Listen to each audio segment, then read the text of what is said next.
Abertura do programa Um Malhete Abatido. Cenas do cotidiano da cidade do Rio de Janeiro. Imagem de criança desaparecida na lataria de um ônibus. Ilustração da fachada do Ministério Público do Estado do Rio de Janeiro. Imagem aérea do Estádio do Maracanã. Dois homens apertam as mãos ao lado do pé do Cristo Redentor. A imagem se afasta, revelando a cidade ao fundo. Escrito na tela: MP Cidadão. Uma das frentes de atuação do Ministério Público do Estado do Rio de Janeiro é promover a ampliação do acesso à documentação básica e combater o subregistro na vida do cidadão. Durante a pandemia de Covid-19, com o objetivo de erradicar o subregistro de crianças recém-nascidas no Rio de Janeiro, o MPRJ criou o projeto Nascer Legal. E para falar sobre esse tema, a nossa equipe veio até a sede da instituição para conversar com a Procuradora de Justiça, Eliane de Lima Pereira, e a Promotora de Justiça, Viviane Alves. Olá, doutoras, sejam muito bem-vindas ao MP Cidadão. Eu agradeço imensamente a presença para esse debate sobre esse tema tão relevante que é a falta do registro civil entre nascidos nas maternidades do Rio de Janeiro. Muito obrigada pela presença. Nós que agradecemos.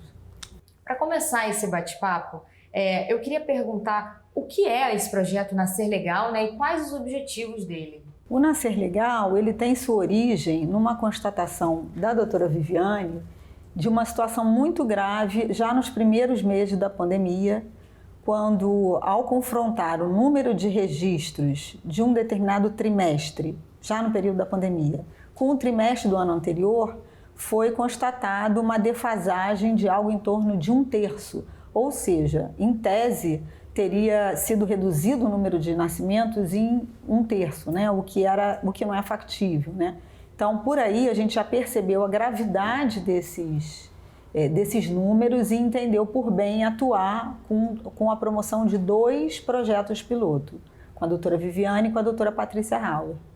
Certo. E o que são essas unidades interligadas? Como que elas funcionam?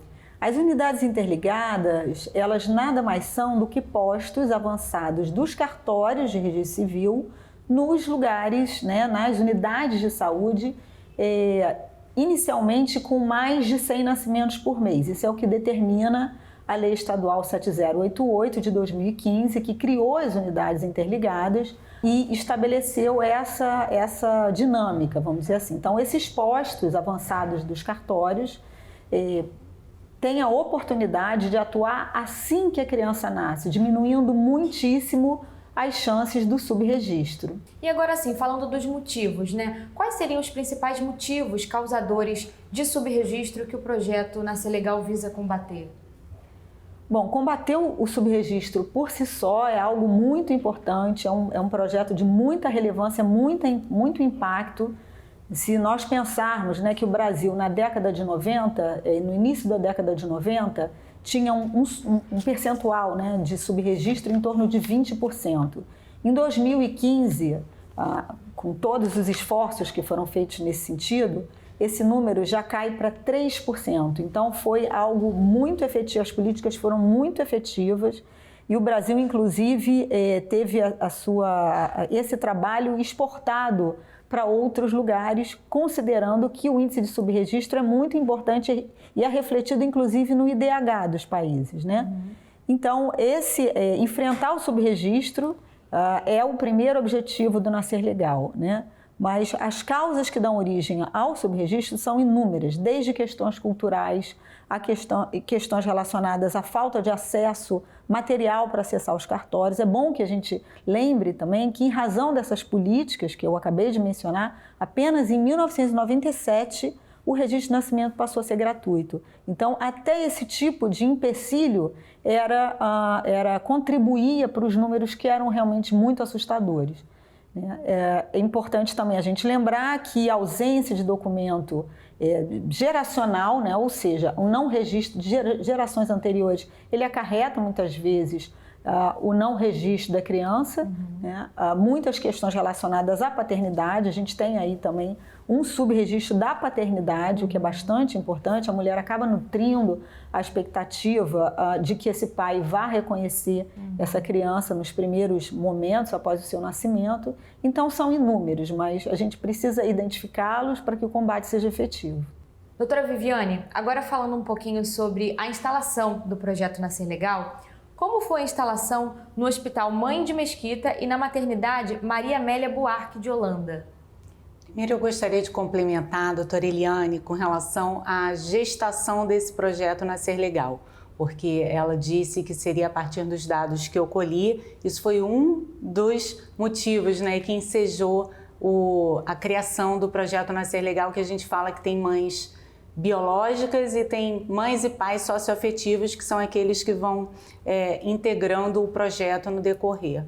E, na verdade, a partir já de uma constatação da Comissão Permanente Multidisciplinar de Erradicação do Subregistro Civil de Nascimento e Acesso à Documentação Básica, que é esse nome grande para a COESUB do MP, né, já havia ali, através de umas reuniões do grupo de trabalho de unidades interligadas que a COESUB participava, e a doutora Patrícia Hauer, também da 2ª Promotoria de Tutela Coletiva da Infância e Juventude, já viu a necessidade de um monitoramento dessa política de unidades interligadas.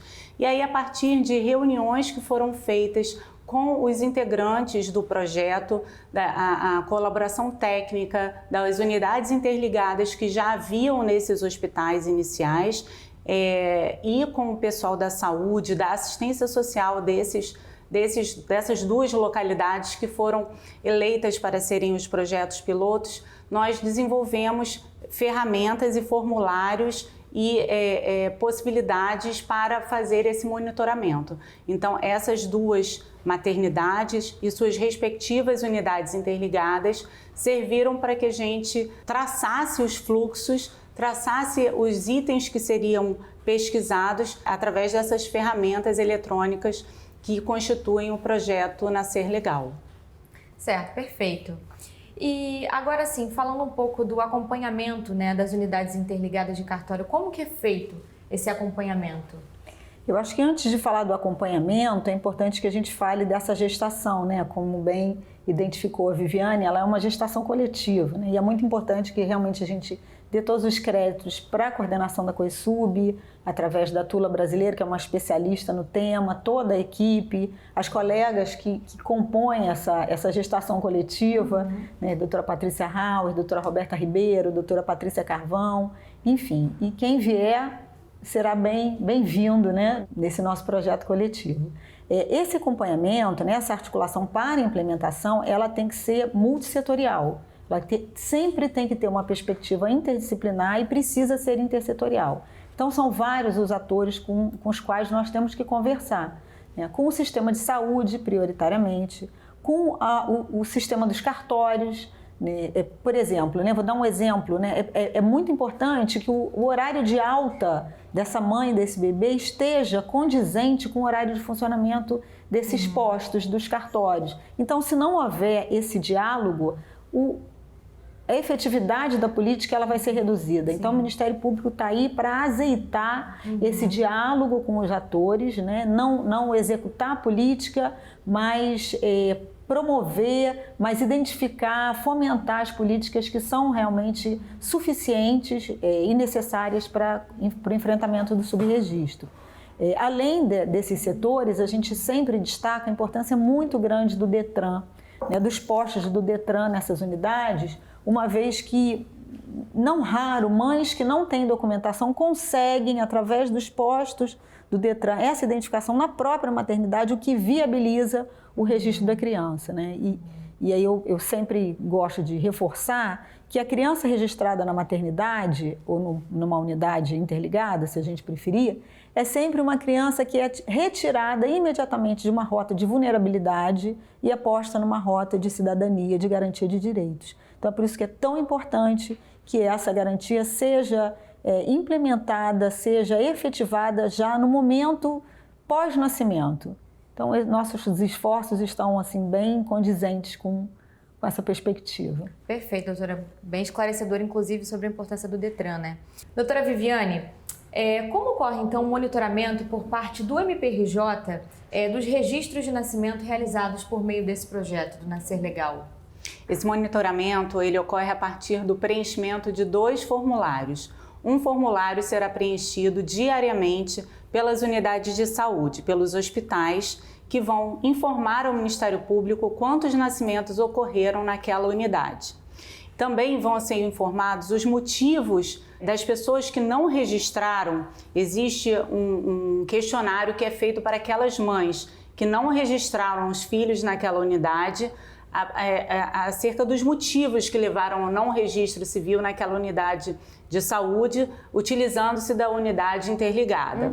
Então, um formulário vai alimentar o sistema do MP com esses dados da saúde. E um outro vai ser preenchido pela unidade interligada do cartório, informando quantos registros de nascimento foram feitos naquela unidade interligada naquele dia. Então, a gente consegue um monitoramento diário do total de partos em determinada unidade de saúde, estabelecimento de saúde, hospital, e o número de registros de nascimento. E através desse cruzamento, a gente consegue obter o índice de cobertura daquela unidade interligada.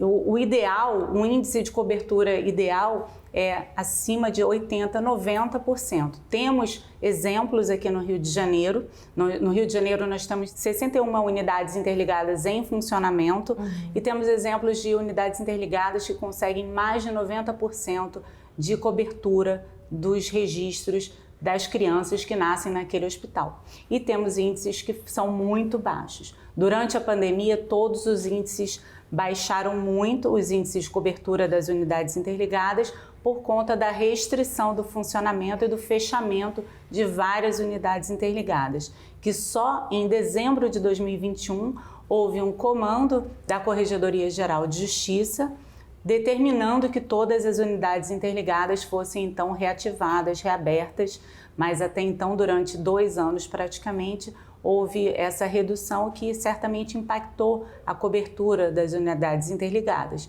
Então, o que a gente pretende com o projeto é monitorar esses índices e descobrir também os motivos para o não registro dentro da unidade interligada a partir desses dados que as mães vão dar ao terem alta. Então, a gente tem o envolvimento da saúde, o envolvimento da assistência social, porque são as assistentes sociais que vão fazer esse contato com a mãe para o preenchimento do formulário, para entender por que essa criança não foi registrada e tentar entender esses motivos. E você quer saber quais são os 3 motivos principais? Os 3 motivos principais é porque a unidade interligada estava fechada, o que a gente já conseguiu até agora, né? A unidade interligada estava fechada, o pai não estava presente, é o segundo motivo, e o terceiro motivo é eu queria registrar perto da minha casa. Perfeito, doutora. Muito obrigada pelo esclarecimento. Agora nós vamos ter que fazer um rápido intervalo e você não saia daí. O MP Cidadão volta já. Estamos apresentando o MP Cidadão.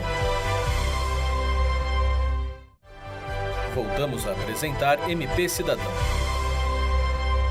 E o MP Cidadão está de volta. E hoje estamos entrevistando a Procuradora de Justiça, Eliane de Lima Pereira, e a Promotora de Justiça, Viviane Alves, sobre o projeto Nascer Legal, que é mais uma iniciativa do MPRJ para erradicar a falta de documentação dos recém-nascidos. Bom, doutoras, esse é um projeto que foi criado na pandemia, né? É um projeto recém-nascido, digamos assim. Por que a pandemia jogou luz sobre essa questão do subregistro?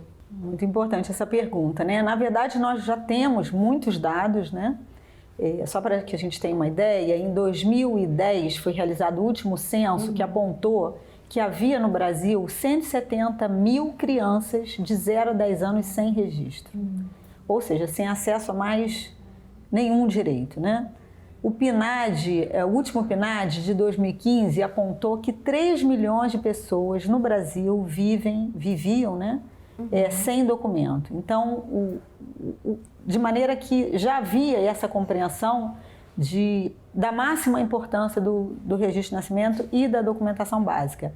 Na pandemia, depois dessa sacada, né, desse insight que eu sempre destaco da Viviane, quando ela fez essa comparação já mencionada no início do programa, nós percebemos que isso era muito urgente, que era urgente um trabalho, eu diria, preventivo do Ministério Público, porque percebemos que esse aumento do subregistro ele já está contratado.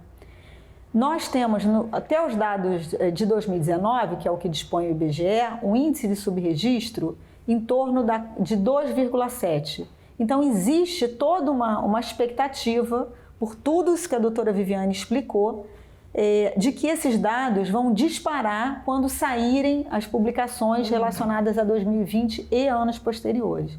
Então, o Ministério Público percebeu, com a sensibilidade também relacionada à primeira infância, da doutora Viviane, e já uma concepção nossa, que já vínhamos monitorando, já temos, inclusive, trabalhos de pesquisa relacionados ao monitoramento das unidades interligadas com as taxas de cobertura, nós percebemos que era muito urgente. Então, esse trabalho a muitas mãos vem sendo desenvolvido de forma bastante intensa.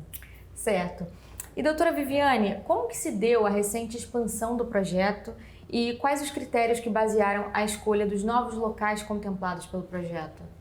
O projeto Nascer Legal começou com 2 projetos pilotos, como a gente já falou, do Hospital Maria Amélia e de Mesquita, né, o Hospital Estadual. Só que a expansão já estava prevista como parte do projeto, para que a gente pudesse ter uma radiografia do estado como um todo.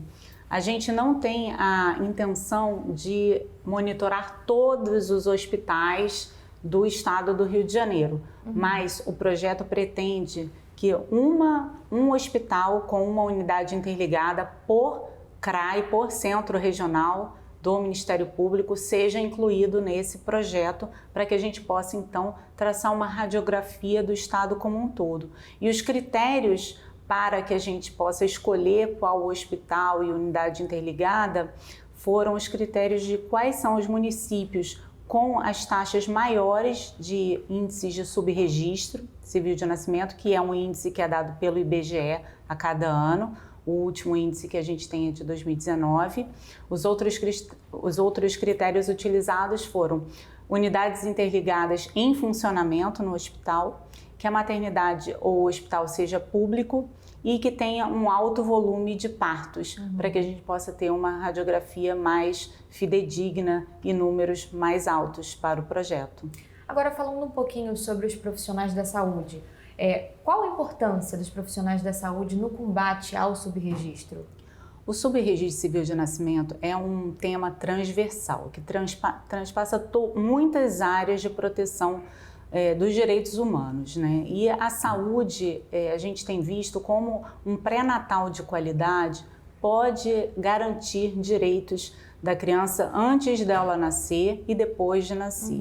Já tem diversos estudos que falam com um pré-natal adequado, índices melhores de saúde, desempenho, educação, posteriores são obtidos. E nesse momento do pré-natal em que a gestante ela tem que ir 6, 7 vezes durante a gestação para ter um pré-natal adequado, ela pode ser informada acerca da necessidade do registro civil de nascimento para assegurar os direitos dessa criança ao nascer, pode ser informada a respeito do direito ao nome do pai, para que pode ser que no momento do nascimento o pai não esteja ali, mas depois, a qualquer tempo, o nome do pai pode ser incluído de forma gratuita. E essa gratuidade, a doutora Eliane falou que o registro civil de nascimento só passou a ser gratuito no ano de 1997. E essa cobrança era um entrave para o registro civil de nascimento.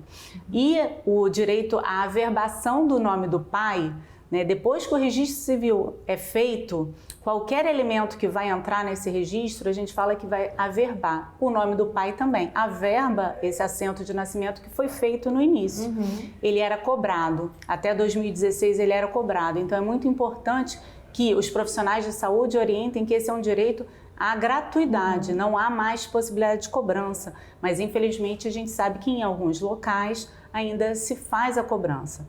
Mas por isso que é importante que a capacitação dos profissionais de saúde, nesse momento do pré-natal, já antecipando essa possibilidade do registro dentro do hospital em que a criança vai nascer, na unidade interligada. Agora, doutora Viviane, o MPRJ já identificou casos de bebês que deixam maternidades contempladas pelo projeto Nascer Legal e que saem sem a certidão de nascimento. Por que isso ainda acontece e qual iniciativa foi tomada para reduzir esse número?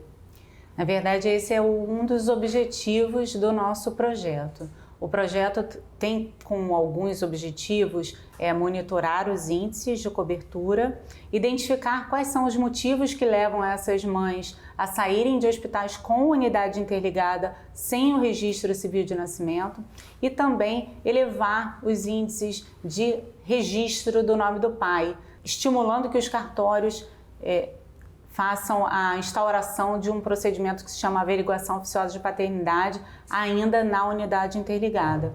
Mas os motivos que são os motivos principais para que essa mãe saia da maternidade sem o registro civil de nascimento, até agora identificados desde que o projeto foi criado em setembro de 2020, são a unidade interligada. O motivo principal a unidade interligada não estava aberta. Então, em feriados, finais de semana, em horários assim, mais... que não são dias úteis, que não são dias úteis, essa mãe acaba saindo da maternidade sem o registro civil de nascimento.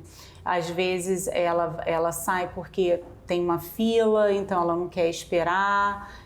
Então, assim, há muitos motivos, mas esse é o motivo principal. Além dos outros, que o pai não estava presente e ela quer que o pai esteja presente, mas ela de repente desconhece que a averbação da paternidade é gratuita, ela pode sair já com o registro civil de nascimento e depois o pai averbar o nome, ou ela queria registrar perto de casa, o que demonstra também que essa unidade não está de fato interligada, porque ela poderia registrar nessa unidade interligada com o cartório do mais local próximo do nascimento, da residência dela. Esses são os 3 principais motivos e o que a gente pretende posteriormente, nesse projeto, é trabalhar esses motivos junto com as promotorias, junto com o Ministério Público, para que possa a gente aumentar esses índices de cobertura da unidade interligada. E agora, nós teríamos os números atualizados dos registros realizados a partir do projeto Nascer Legal? O projeto Nascer Legal, ele está colhendo dados desde setembro de 2020. Então, nós temos dados de setembro de 2020 até março de 2022. Os dados que eu colhi são de setembro de 2020 até dezembro de 2021. Nesses 2 hospitais piloto foram identificados 10.624 partos, sendo 2.820 altas sem registro, o que equivale a dizer que mais de 1/4 das crianças nascidas nesses hospitais tiveram alta sem o registro civil de nascimento. Eu acho muito importante que o Ministério Público tenha em mente, aliás, toda a sociedade, que esse é um tema absolutamente prioritário, né? E que o acesso ao registro civil de nascimento e à documentação básica pavimenta o acesso a todos os outros direitos. É muito importante que a gente converse com atores, como temos feito com a Sociedade Brasileira de Pediatria, para que isso saia também do âmbito jurídico, uma vez que a gente está falando de um assunto por excelência intersetorial, interdisciplinar. Então, isso é muito importante. O tema ganhou uma relevância, teve exposta a sua relevância, inclusive como tema da redação do último Enem, o que nos deixou a todos muito satisfeitos, porque sabemos da importância. E eu diria assim, para fechar a minha fala, repetir uma frase da jornalista Fernanda da Escócia, que inclusive teve o trecho do seu livro, né, que é uma tese de doutorado publicado na prova do Enem, que contando o seguinte: quando perguntavam a ela, na condição de jornalista, por que ela estava tratando desse assunto, por que ela estava falando desse assunto, ela devolvia a pergunta e perguntava: é tão importante, por que nós não estamos falando só desse assunto? Ou eu diria, inicialmente, começando a conversa com esse assunto. Então, registro aqui nosso reconhecimento no Ministério Público e que tomara seja uma prioridade também do Ministério Público brasileiro como um todo. A gente tem toda a intenção de transmitir essa tecnologia e exportar essa ideia Brasil afora. Inclusive, complementando, o projeto Nascer Legal foi apresentado no Congresso Nacional do Ministério Público, que aconteceu em Fortaleza, no Ceará, e é um projeto que realmente pretendemos que todos os ministérios públicos abracem, porque é um projeto que prioriza a primeira infância, garantindo cidadania a esse bebê desde que ele nasce, desde que ele vem ao mundo. Ele é reconhecido juridicamente e formalmente pela sociedade que ele integra. Perfeito, doutora. E nós ficamos por aqui. Se você quiser rever esta ou outra edição, acesse o canal do MPRJ no YouTube. Aproveite para se inscrever, ativar as notificações e não deixe de nos seguir nas nossas redes sociais que estão aparecendo no inferior da tela. O MP Cidadão também está disponível em podcast nas plataformas Deezer, Spotify e iTunes. Nos vemos na semana que vem. Um abraço, até mais! Os créditos finais sobem pela tela.